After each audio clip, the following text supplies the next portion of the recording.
Hi guys, and welcome back to Tech Tutor Thursdays. This week we are wrapping up our two-part cybersecurity series by talking about how to protect ourselves from scams and viruses, as well as safe internet practices. So let's get started.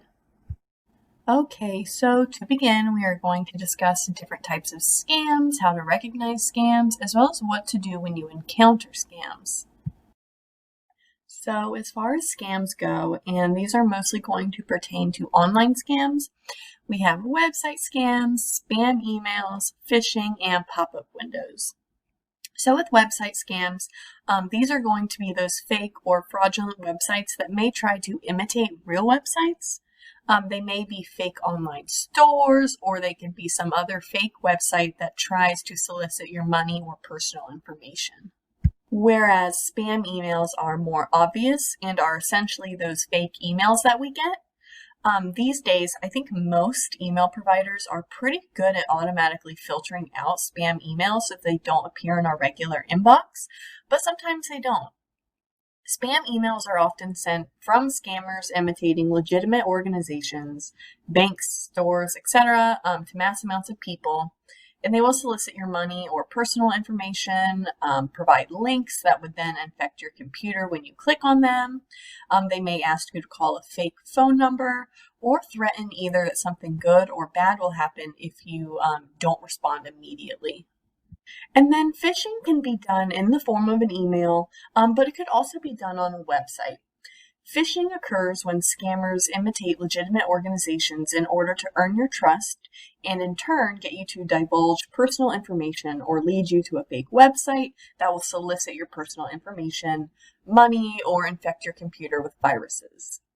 And then pop-up windows show ads and scams that are hard to close and immediately pop up when you reach a website. If you click on a link to access a website and you're immediately bombarded with pop-up windows, you have likely found yourself on an untrustworthy website. These pop-up windows typically contain links that will infect your computer with viruses. Overall, scammers are often after your personal information, your money, passwords, or credit card numbers. Scams can also give your computers viruses, which will cause your computers some serious problems. So on this slide, I have included some examples of scam emails as well as some helpful graphics. I will make these a bit bigger and then I will talk about each of them. Okay, so the first example we are going to look at is an example of phishing. So a lot of online service providers, such as email providers, online banks, PayPal, etc., will send you emails when there is unusual activity on your account or they need to notify you of something important to your account. And this is a good thing. It lets us keep our account secure and make sure our personal information doesn't become compromised.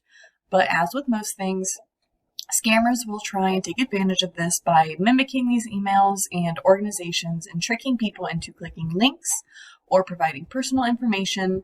And sometimes these fake emails look incredibly real.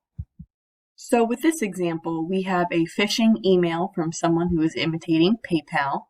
So some things to look for if you aren't sure are grammar, spelling, the layout and design, as well as the email address the message came from. So this example looks pretty legitimate until we get to the email address up here, which includes misspellings that are not so obvious that it immediately gives it away.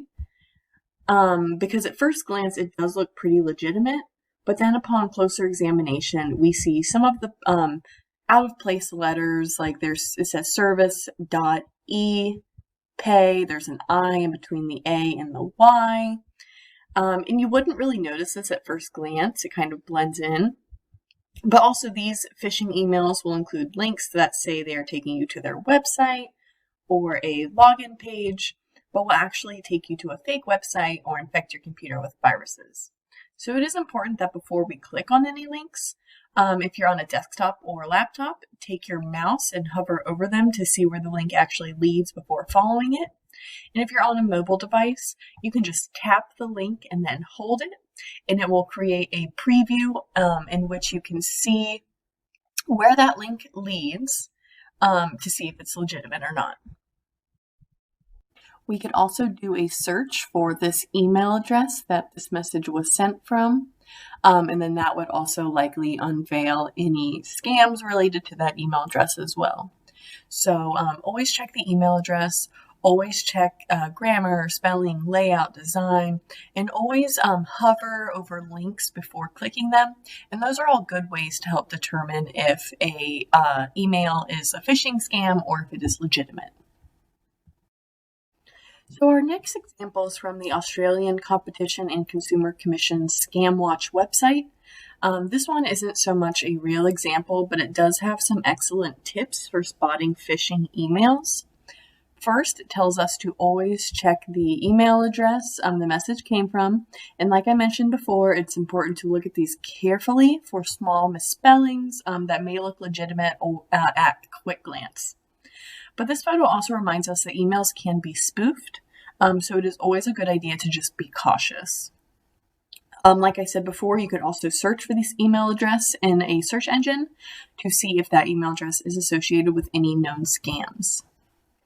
Next, it tells us to check out logos. Scammers will try and make these look as accurate as possible, so if you need to, check out the organization in question's website to compare these. Another thing to look for are spelling and grammar errors. Like I mentioned before, phishing emails will likely have spelling errors, grammar errors, or the design will just look off. It won't look professional. But again, sometimes these emails will look incredibly realistic. Here we have the warning that our account will be suspended if we don't respond within 24 hours. Scammers will often try to scare you into responding by threatening that something bad will happen if you don't respond immediately, when in fact, this is very rarely the case for most organizations, or if they can't reach you by email, they will try to reach out some other way if it is honestly an urgent matter, but most of the time it is not. Again, like I mentioned before, it's important to hover over links before clicking on them. If you are using a mobile device, simply tap the link and then hold, and a preview will open without actually having to follow the link. Finally, this reminds us to never open or download a link unless you are 100% sure that the message is from a legitimate source. These downloads can infect computers and devices with viruses that can be hard to fix and can compromise your personal information. All right, so this final example just shows us what a secure website will look like on different browsers. In last week's cybersecurity video, I mentioned that it is important to make sure the websites you visit and give your personal information to are secure websites, and that you can check this by looking at the address bar for the HTTPS and the padlock symbol. So here we just have some examples of how the address bar for a secure website will look on Google Chrome, Firefox, and Internet Explorer. As we can see, each of these have the HTTPS, the S meaning secure, and they all have the padlock saying that this is a verified company. Up here on this browser, it is highlighted in green. So these may appear different ways, but it is all pretty similar. If you've happened onto a website that is not secure, most browsers will tell you where the padlock is. It would just say not secure or something similar. Okay, so we have discussed types of scams and we have looked at some examples. Now I want to go over how to recognize scams. If you ever reach a website or get an email and you aren't sure if it's legitimate or not, ask yourself these questions. Have you heard of this person or organization? If an organization is legitimate, there will be a readily accessible logo, address, and contact information. Can you tell who the email message is from? Check the email address to see if it makes sense or looks legitimate. Does the email look professional? Legitimate emails will include your name and won't have grammar or spelling mistakes. Are they asking you for money or your personal information? Scammers may claim that they need to verify or update your information, or they may ask for money, promising to give you more in return. Do they claim they can fix your computer? Legitimate companies will not send you these types of emails or messages about fixing your computer. Are they trying to rush you into quick action? Scammers will say that you need to respond right away or something bad or good will happen. Does it seem too good to be true? If it seems too good to be true, it probably is. These tips are similar to recognizing fake websites. When determining if a website is fake or not, look for the URL. If the site is secure, it will say HTTPS, or there will be a padlock symbol. Check the web page for the organization, logo, contact information, and operating links. The page should look professional, uncluttered, be free from grammar and spelling errors, and free from those distracting pop-up ads, and have an overall pleasing design. And if they are making claims, there should be links to cite their sources, and then ensure these links work and are up to date. If we ask ourselves those questions and we determine that it is a scam, there are then some things we should and should not do. If you have encountered a scam, do not give out your personal information. Do not reply or engage with the sender. Do not click on any links. Do not download files or attachments. Do not contact the scammer, and do not click on any buttons. If you have encountered a scam, do put the email in your spam or junk folder in your email. This helps your email provider improve their ability to identify these scam emails. Do find official contact information for the organization they are pretending to be, and do close pop-ups by using the command Alt F4. Another thing you can do after encountering a scam is report it. Contact the official organization to let them know that someone is imitating them so that they can notify others. Like I mentioned before, send those spam emails to your junk or spam folder. And finally, you can file a complaint with the Federal Trade Commission on their website. But the Federal Trade Commission also has scam alerts on their website. So let's say you encounter a scam in some form, you ask yourself those questions and you still aren't sure. You can come to the FTC's website and check their scam alerts to see if this is something going around that other people have reported. Okay, so now it is time to move on to viruses. First of all, a virus is a malicious set of code meant to harm you and or your computer. You can get viruses from emails from infected computers and spam emails, downloads, unsafe websites, and clicking on pop-ups from unsafe websites. Now let's move on to the different types of viruses. First, we have spyware, which steals your private information by recording your keyboard strokes. Next, we have ransomware, which holds your files hostage. We also have worms, which use your processing power and internet for criminal purposes. And then next, we have a Trojan horse, which masquerades as a normal program, which then installs a virus onto your computer. And finally, we have malware, which causes your computer to malfunction, crash, and become non-responsive. Viruses in all forms are extremely disruptive and damaging, so next we'll talk about how to avoid them. The best way to protect yourself from viruses is to have antivirus software for your computer and or device. On this slide, I have included a list of both free and paid subscription antivirus software, although I do think that most all of these software have both free and paid options. I am not going to tell you guys what to use.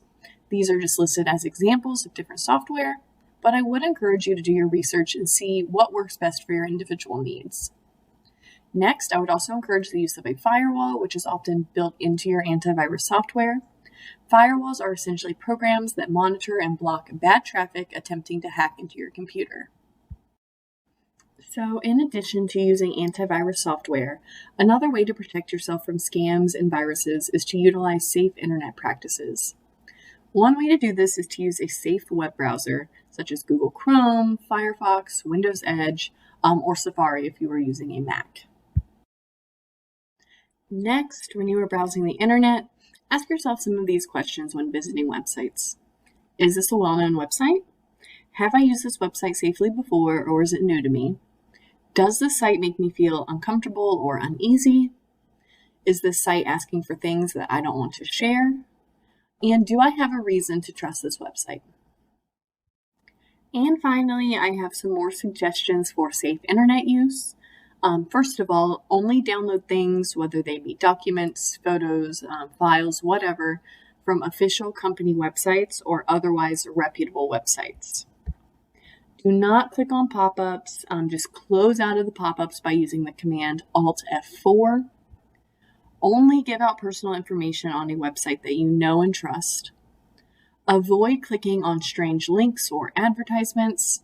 If you need to, hover over the link with your mouse on a desktop or laptop, or tap and hold a link on a mobile device to see where it leads before clicking on it. Finally, if it sounds too good to be true, it probably is. So either avoid it, report it, or do some more research to see if it's true or not. Another thing you can do is check out Google's transparency report. With this, you can go to this website, and I will include a link in the description box, and search for a website by putting its URL into the search bar right here, and it will tell you whether or not this site is trustworthy or fake. Alright guys, so that wraps up this video on cybersecurity. I hope you found this helpful and informative, and as always, please feel free to reach out to me if you have any further questions.